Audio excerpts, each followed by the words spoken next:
श्री शिवाय नमस्तुभ्यम। बैसाख महीने की शिवरात्रि आ गई है शनिवार को और इस दिन जो है 26 अप्रैल का दिन रहेगा। आप सभी को बिना व्रत उपवास के भी यह सरल सा उपाय करने का प्रयत्न करना है। 26 अप्रैल बैसाख महीने की शिवरात्रि के विशेष उपाय गुरुजी ने बताए हैं, जो कि लंबे समय से वंश वृद्धि, संतान की परेशानी चल रही है किसी न किसी स्वरूप में, या बच्चों के विवाह है, या कर्ज है, या दुख दरिद्रता परिवार में घर कर गई है, तो उनके लिए भी किए जा सकते हैं। महादेव की कृपा प्राप्त करने के लिए वेद शास्त्रों में बताए गए यह कार्य उपाय कहलाते हैं। इन्हें अगर सही विधि नियम से आप कर लेते हैं तो निश्चित रूप से हर स्वरूप में आपको सुख प्राप्त होता है। कैसे इन उपायों को करना है, ध्यान से सुने और अंत तक बने रहें। अब सबसे पहला और सरल कार्य जिसे आप आसानी से अपने घर के मंदिर में या अपने घर के ही पास कर सकते हैं, वह कैसे करना है, ध्यान से सुने।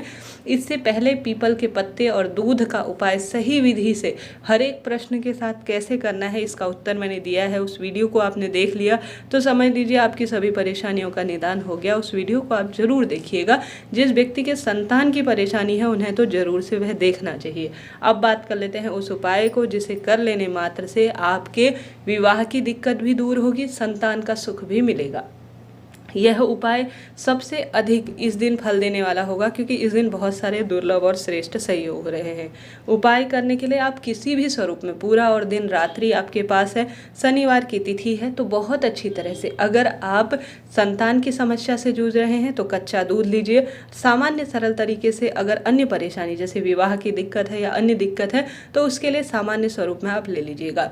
इस उपाय को आप पीपल पेड़ के नीचे कर सकते हैं, बेलपत्र पेड़ के नीचे कर सकते हैं, आंवला, शमी, जो भी पवित्र पेड़ है, तुलसी को छोड़कर किसी भी स्थान पर किया जा सकता है, चाहे तो घर के मंदिर में करें। सबसे अच्छा इस उपाय को करने का दिन रहेगा शनिवार का दिन है, तो पीपल पेड़ के नीचे, तो सुबह से रात तक कभी भी कर सकते हैं। अगर आप यह उपाय करने प्रथम वाले जा रहे हैं तो प्रथम उपाय के रूप में आप पिपलेश्वर महादेव का नाम लीजिए, संतानेश्वर महादेव का नाम लीजिए। साधारण सरल तरीके से कर रहे हैं तो 12 ज्योतिर्लिंग का ध्यान कर लीजिए। पहला उपाय आपको करना है संतान की परेशानी दूर करने के लिए, तो आपको कच्चा दूध लेना है या घी लेना है या मक्खन लेना है या दूध इत्यादि लेना है।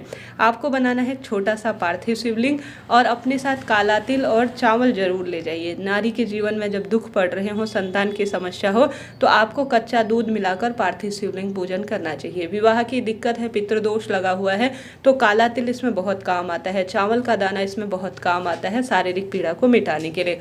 तो कुल मिलाकर यह उपाय सभी के लिए कारगर है। पीपल पेड़ या कोई भी आंवला बड़ पीपल के नीचे चले जाएं और एक छोटा सा मिट्टी का शिवलिंग बना लीजिए। संतान की परेशानी के लिए कच्चा दूध वगैरह मिलाएं, सामान्य जनों के लिए सामान्य रूप से इसे प्रयोग में ले लीजिएगा। अपनी मनोकामना कहकर रोली, चंदन, मोले, अक्षत वगैरह सारी चीजें समर्पित कर दीपक लगाएं और कहें कि हे पिपलेश्वर महादेव, मेरे संतान की परेशानी दूर कर पितृदोष को मुक्त करें और मेरे जीवन में सब सुख प्रदान करें। ऐसी प्रार्थना आप कर घर की ओर आ जाए।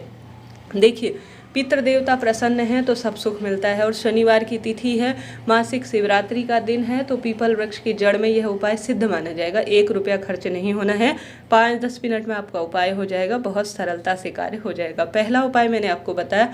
बढ़ते हैं दूसरे उपाय की तरफ। जैसा कि आपके घर पर शिवलिंग है या महादेव के मंदिर में शिवलिंग है, तो आप जो है बच्चों के खासतौर पर संतान प्राप्ति के कारगर हैं, तो आपको गुरुजी ने सुना होगा सोमवार, अष्टमी हो, प्रदोष व्रत हो या मासिक शिवरात्रि हो, शिवलिंग पर कच्चा दूध जरूर चढ़ाना है। तो दूसरा कार्य आपको साधारण सरल तरीके से मुझे संतान प्राप्ति हो ऐसी प्रार्थना करते हुए कच्चा दूध चढ़ाना है। 2 उपाय एक साथ किए जा सकते हैं, कोई दिक्कत की बात नहीं। तीसरे उपाय की तरफ बढ़ते हैं। जैसा कि गुरुजी ने कहा है, शिवरात्रि और दिन में शिवलिंग पर गेहूं चढ़ाने की बड़ी महत्वता है। कोशिश करें आप शिवलिंग पर ज़्यादा से ज़्यादा गेहूं समर्पित कर सके। शिवलिंग पर गेहूं चढ़ाने मात्र से ना कैसी भी दिक्कत चल रही हो उसका निदान हो जाता है शिवरात्रि के दिन, क्योंकि गेहूं का संबंध सूर्य भगवान से जाना जाता है। तो आप कच्चा दूध भी चढ़ा सकते हैं, साथ में गेहूं भी चढ़ा सकते हैं। गेहूं चढ़ाने से संतान सुख तो मिलता ही है, कर्ज दूर होता है, विवाह की दिक्कत दूर होती है, नौकरी की परेशानी भी दूर होने लग जाती है। तो यह कार्य भी आप कर सकते हैं। 2-3 उपायों को एक साथ किया जा सकता है। बात कर लेते हैं तीसरे उपाय की, जो कि दीपक से संबंधित है। उसके बाद एक अन्य उपाय है जो कि खास तौर पर बैसाख शिवरात्रि के दिन पुत्र प्राप्ति के लिए किया जाता है, उसे बताना चाहूंगी, ध्यान से सुनिएगा। गुरुजी कहते हैं जो यह मासिक शिवरात्रि है, अगर इस दिन 5 दीपकों का दान कर लिया जाए ना, तो कैसी भी परेशानी चल रही हो उसका निदान हो जाता है। तो 5 दीपक कहाँ लगाने हैं? सबसे पहले आटे या मिट्टी का दीपक बना लीजिए। और गुरुजी कहते हैं बैसाख महीने की शिवरात्रि, प्रदोष या मासिक शिवरात्रि या कोई भी श्रेष्ठ तिथि पर आपको इन 5 दीपकों का दान जरूर करना है, ताकि पितृदोष मिटे तो वंश वृद्धि स्वतः हो जाए, कर्ज इत्यादि की परेशानी भी दूर हो जाए। तो सबसे पहला स्थान अपने घर की रसोई, दूसरा अपने घर की दरवाजे, तीसरा अपने घर की तुलसी, चौथा अपने घर के किसी भी पवित्र पेड़। पवित्र पेड़ वह हो सकता है आंवला, बड़, पीपल, बेलपत्र, कोई भी वृक्ष हो, वहाँ पर आप जो है दीपदान कराएं। अंतिम जो दीपक है वह शिव मंदिर या श्री नारायण के मंदिर में आप दीपदान स्वरूप कर आइएगा, लाभ मिलेगा। तो मासिक शिवरात्रि की शाम को यह कार्य आपको जरूर करना है। इसके बाद जो अंतिम उपाय बताने जा रही हूँ, यह मैंने पहले ही भी बताया है और अब भी बता रही हूँ। यह उपाय खास संतान प्राप्ति, सुख, सौभाग्य, धन संपदा के लिए ही करना है, बिना व्रत के भी किया जा सकता है। और शनिवार होने के कारण इस उपाय की और अधिक महत्वता हो गई है। बेलपत्र का पेड़ आपके आसपास होगा, वहां आप चले जाएं, चाहे तो सुबह जाएं चाहे तो शाम जाएं, इच्छा आपकी है। बेलपत्र पेड़ के नीचे आप चले जाएं और पीपल का एक पत्ता ले जाइए। लंबे समय से संतान की दिक्कत है, किसी भी स्वरूप में वंश वृद्धि नहीं हो रही है, तो पीपल का एक पत्ता लेकर बेलपत्र पेड़ के नीचे चले जाएं। पिपलेश्वर महादेव की जय कहते हुए विधि विधान से सबसे पहले बेलपत्र वृक्ष का पूजन करें, दीपक लगाएं।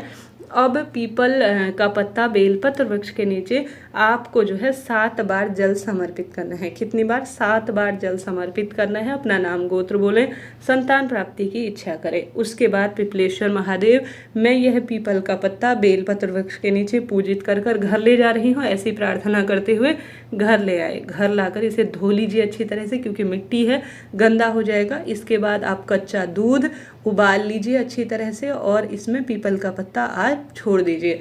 विश्वास से करिएगा, पति पत्नी दूध पीकर सो जाइए। गुरुजी कहते हैं निश्चित रूप से संतान की आपकी प्राप्ति होगी। बहुत सरल उपाय है, बैसाख माह की शिवरात्रि को ही किया जाता है। ठीक है, कुछ भी नहीं करना, पिपलेश्वर महादेव का नाम लेना है, पीपल का एक पत्ता लेना है, बेलपत्र पेड़ के नीचे चले जाना है, विधि विधान से बेलपत्र वृक्ष की पूजा करें, उसके नीचे पीपल का पत्ता रखकर 7 बार जल चढ़ाएं, महादेव से आज्ञा कर मांग कर लाएं और दूध में उबालकर पति पत्नी पी लें। निश्चित रूप से संतान की कितनी भी परेशानी चल रही हो उसका निदान तो होना ही है। तो इस तरह से आप कार्य करें। कोई भी उपाय करते हैं तो निश्चित रूप से सिद्ध होना है, लाभ मिलना है।